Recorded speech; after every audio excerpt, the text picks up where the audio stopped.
Doctor Who is a uniquely flexible format, and while there were some off-putting things in the first four RTD2 stories, Mavity, singing goblins, sonic force fields, cartoon mallets, as a set, they express the enormous range of possibilities that the series can provide, from creepy space opera to giant, terrifying production numbers to whimsy to deep emotion. And possibly the most exciting thing about the new season was the new Doctor. After several goes, with varying degrees of success, at portraying a closed-off, emotionally stunted Time Lord, this time we're getting somebody open-hearted, generous and compassionate. It's a great place to take the character. And superficially, this is the 2005 playbook revisited. Establish the rules, take a trip to the unfamiliar future, take a trip to the more familiar past, and we get to do it all in a single night, as for the first time ever, we got 2 new episodes on the same day. But rather than express all the different things that the show can be, scary, funny, exuberant, dark, mournful, thrilling, thoughtful, silly, angry, we got 2 potentially divisive episodes back to back, which were both bizarre in much the same way. 3, if you count the baby-eating goblins at Christmas. That doesn't send the message, here's a show that can do anything. Rather, it sends the message, hope you like bodily functions and people pulling faces, because that's the show now. Of course, both stories have more to offer than that, but after such a strong opening quartet, I can't understand why we now have 2 such defiantly quirky episodes right out the gate. It's unlikely to win new fans, and it's almost guaranteed to anger existing ones.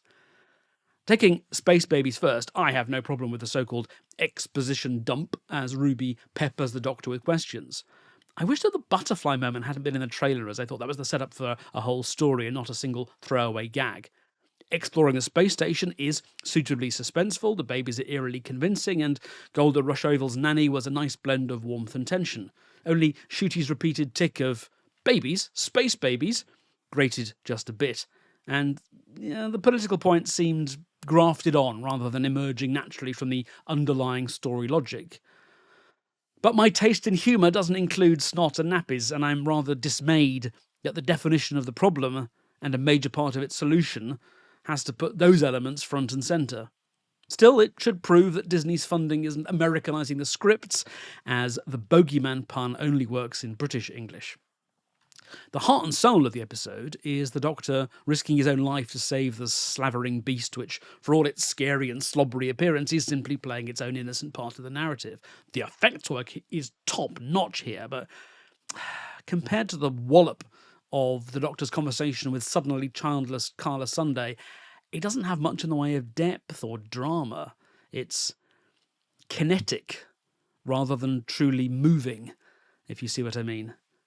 The only properly quiet moment is the weird meta-textual reprise of the end of Ruby Road. The rest is a slightly odd remix of The Beast Below and The Impossible Planet, buoyed by Millie Gibson and especially Ncuti Gatwa, but never feeling like it amounts to very much. Rusty hangs a lantern on the repeated baby image in an effort to make it seem like part of an unfolding master plan, which it may yet prove to be, rather than a paucity of imagination on the part of the showrunner. And he tries the same trick again with The Devil's Chord, which is clearly a rerun of The Giggle, from the 1920s opening to the explosion of camp villainy to the unexpected musical number at the end. Although given it's the 3rd musical number in 4 episodes, I don't know if unexpected really works. The problem is that telling us 2 stories are related doesn't make the feeling of, oh, this again, go away. Jinx Monsoon's Maestro would have seemed much fresher if we hadn't seen the Toymaker a few months ago, or indeed the Space Babies an hour ago. What's new is the meta joke that even with Disney money, the show can't afford to license any Beatles songs, and so the Doctor and Ruby's trip back to Abbey Road coincides with an erasure of music from the world. And we get the Pyramids of Mars homage, which Russell could never find space for in 2005. Inside all the whirl and dash of these episodes, there are lots of hints about a bigger, more complicated, overarching story. Adding to the hints about Ruby's past, the cryptic warning from the Meep, and the mystery of Mrs. Flood, now we have even more warnings from Maestro and the Doctor asserting that things connect. Meanwhile, there are references to an unearthly child, both in the dialogue and on billboards, not to mention an acting role for venerable costume designer June Hudson.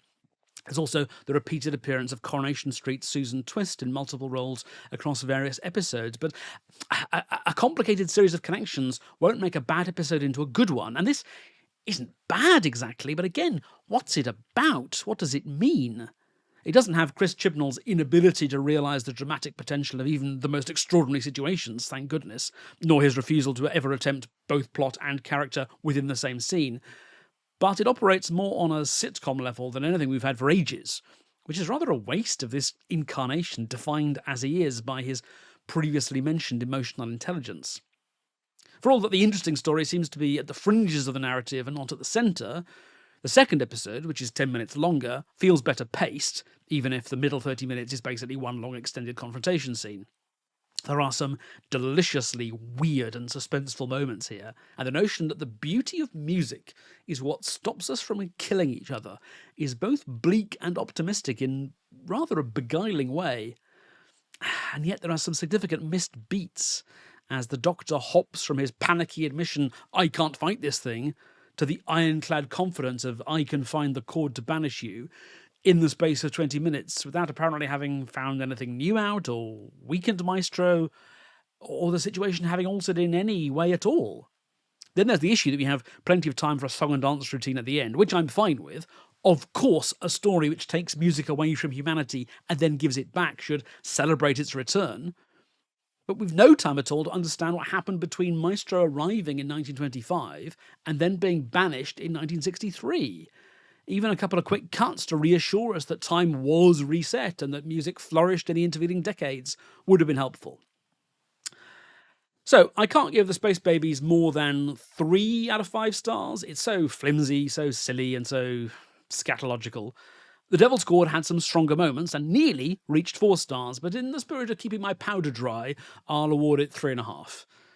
Each of these instalments was disappointing in some ways, fascinating and beguiling in others, but neither had the sureness of touch which the 4 specials demonstrated, and each seemed to think that it, and only it, was the one-off oddball episode from the middle of the season, when in fact the job they had to do was to set the tone for Doctor Who in 2024.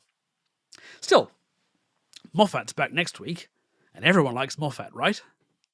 Right?